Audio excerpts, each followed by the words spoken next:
What's up, everybody? Welcome back to the farm. Tonight we are doing a Wild Game November collaboration hosted by Christine, Miss Gilliam Farms. And tonight I'm going to be doing a stuffed raspberry chipotle venison backstrap from a deer I killed last fall.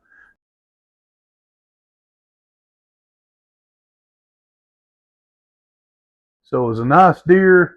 I want to honor the meat, and I'll bring you guys over here and we'll show you what ingredients I have. It's a simple recipe, really simple, but just got to put it all together, right? So y'all come look at this. We've got 4 jalapeno peppers, fresh. I've got a small purple onion. I got 8 ounces of cheddar cheese, 8 ounces of cream cheese. I got 2 small tenderloins. We'll do both of those. Or back straps, not tenderloins. I've got some Blue Hog's raspberry chipotle barbecue sauce, black pepper, salt, some of our garlic, some bacon, and then I've got this sweet heat seasoning that we bought at Oklahoma City at the Urban Homesteading Expo. So let's get started. Let's get the apron on and get going here. So the first thing I want to do is I've got my oven set at 350 degrees, and I'll put the recipe in the comments below. Not the comments below. I'll put the recipe in the video description, as well as I'll put all 20 plus participating channels in the description to the video, and that way you can go check them out. But thank you, Christine, for hosting this collaboration and inviting us along. Okay, my skillet's hot. I need to get the jalapeños chopped up, and I need to get the red onion chopped up. Now that we got the vegetables chopped up, we got to get them in the skillet.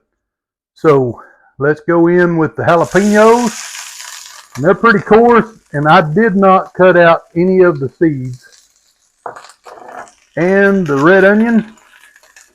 And we're going to cook these until they're pretty soft.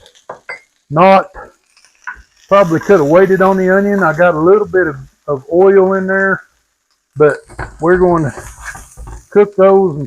And all right, there's my answer. I wondered if my jalapeno was hot. While them are cooking, let's get this cheese chopped up. All right, so I got the cheese chopped. I've got the peppers and onions cooking. In a separate bowl, we're going to add the cheese. All of it. Don't want to miss any of that. So got that in there. The cream cheese goes in here.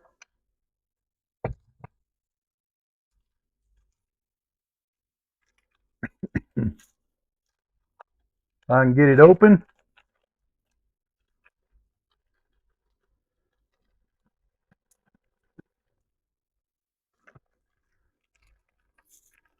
All right, that has been sitting and it's soft. Now we want to add the peppers and the onions to this.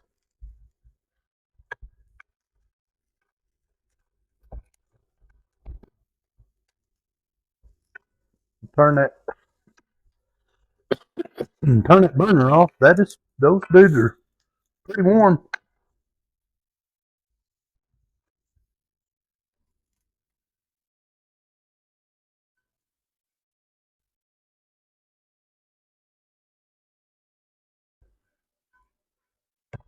Sorry, I got my back to you.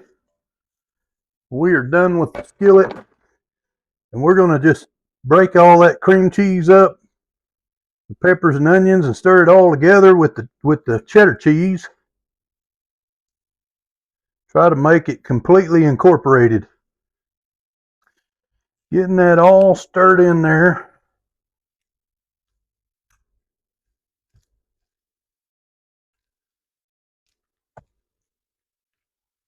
We're going to add our raspberry chipotle barbecue.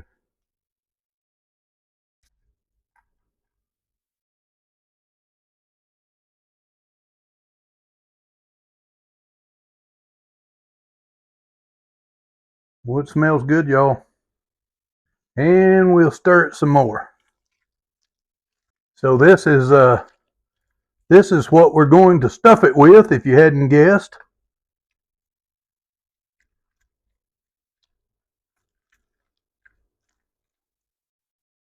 All right, we're going to set this aside right there. My gimbal's following me up. We're going to set this aside and get our meat ready to go. So I've got bacon. We'll mess with that in a minute. But I've got these two back straps. And what I want to do is I'm going to kind of pinwheel them. I've got a pretty sharp knife, and we're just going to try to pinwheel this whole thing. I've already cleaned them up really good before we put them in the fridge. What I mean by pinwheeling is just kind of fillet them open, rolling them out at the same time. Look.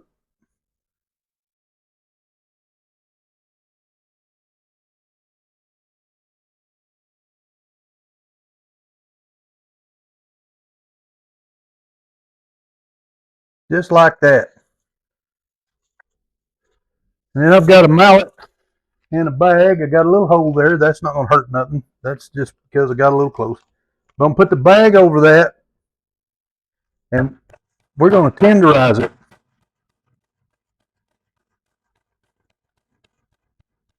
Just kind of spread it out. Break down the fiber of the meat so that it is, one, I can roll it easier, and two, it is tender to eat.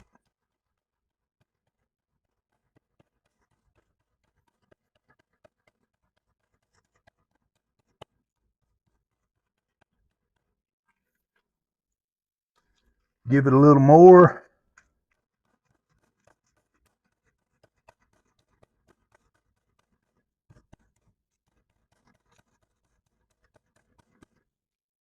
All right, I'm going to set that one aside. So got it all flat, ready to go. That's what we're looking for. Lay that aside, and let's get this other one done the same way.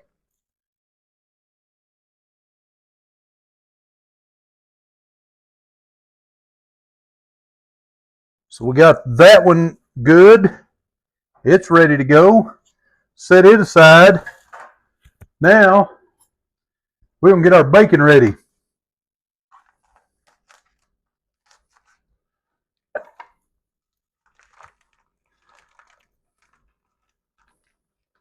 So this is not super thick. You don't want real thick bacon.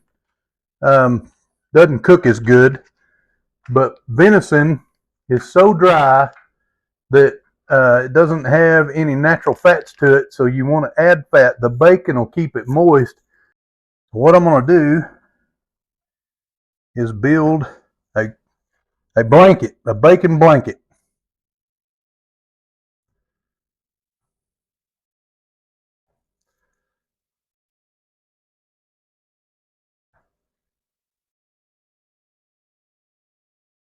Just like so.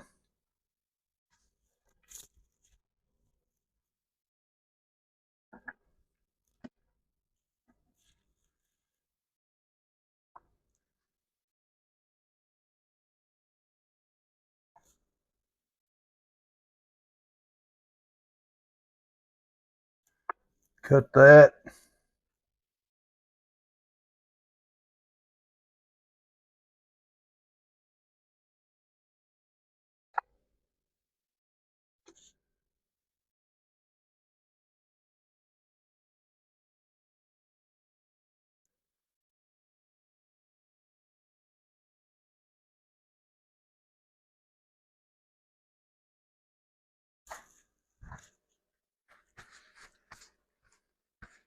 Now we can bring our venison back out here.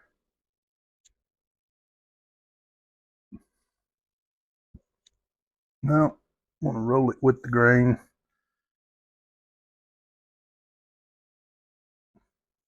That hole's not going to hurt anything, y'all. It's just easier to roll up. I laid it the wrong way first, but it just makes it easier to roll up when you roll it with the grain. So now we're going to season it just a little bit. I got black pepper. You don't have to get too heavy with this. I like a lot of pepper, but I didn't mean to get that much at first. Some pink Himalayan salt.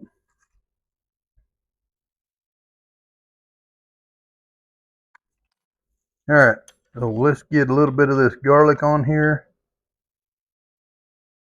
Don't want to overdo it because it's a sweet dish, and the garlic and the sweet might go against each other. Now we want our filling. Give that another stir. We're going to put it on there just like that. Set that aside. Don't be worried about getting your hands dirty. We're going to roll that up. That's a lot of filling, y'all. Roll that up, and I want my seam on this up high. Got it. Now I put bacon over the end for this reason, to try to encapsulate everything in it. You just want to build a bacon capsule. Probably. We're just going to fold it up just like that.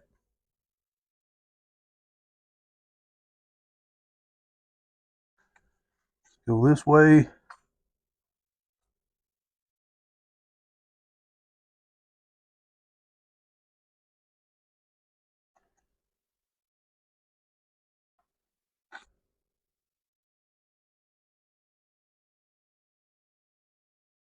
There's no rhyme or reason to how you do the bacon.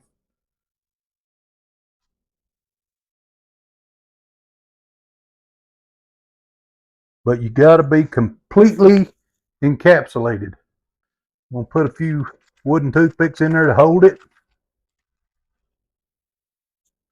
Keep it from coming apart on me. But I'm dropping toothpicks everywhere. You want to remember, or leave them where you can see them, how many toothpicks.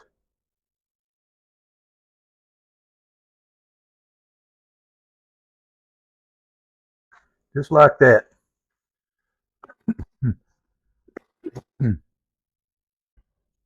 Now we're going to use the sweet heat. Just a little bit. So this sweet heat has got smoked paprika, maple sugar, chili powder, garlic powder, ground cumin, salt, cayenne pepper, white pepper, chipotle, cinnamon, and turmeric. And I really like it. So I'm just going to put a little right around the top there. Kind of just giving it a little color, really, and a little flavor on that bacon. Not that bacon needs any help. And y'all, I'm going to set this in the pan, and we'll come back after I get the second one to this stage. Okay, we've got 2 back straps ready for the oven. We're going to pop that in a 350-degree oven for 20 to 30 minutes or until we get the internal temperature. It's hard to gauge that internal temperature with the cream cheese and stuff because it'll get really hot, but somewhere around 135 to 140. You do not want to overcook venison. It's the worst mistake you can make. Pop that in here.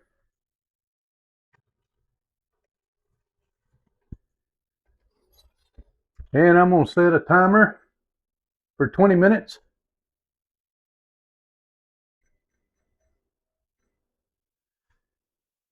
And we'll pull it out. When I get it out, I'm going to let it rest 15 minutes or so just to let all the juices reabsorb into the meat. If you're a cook of any kind, you know what I'm talking about. And then we'll get a look at it and do a taste test. So I'll bring y'all back then. So it is ready and delicious, and we are going to give it a bite. Let me plate some up, and we'll give you an opinion of it. This is one of my favorite ways to eat it.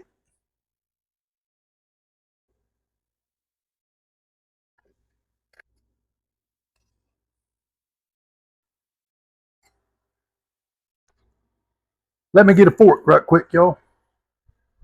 All right, so let's get a bite of this. It's fairly tender, but that's a big old knife on a little plate.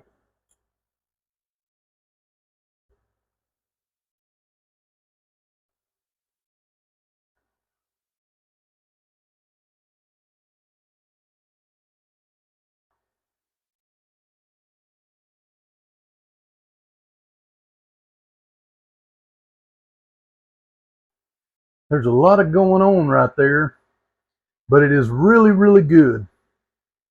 And let me be the first one to tell you that Dina's Mongolian venison was definitely better. I have a new favorite venison dish, y'all. So I want to challenge you guys to be a blessing for someone else. Go check out those other collabs. Their channels will be in the video description below. Thank you, Christine from Christine Miss Gilliam Farms, for hosting this collaboration and inviting us along.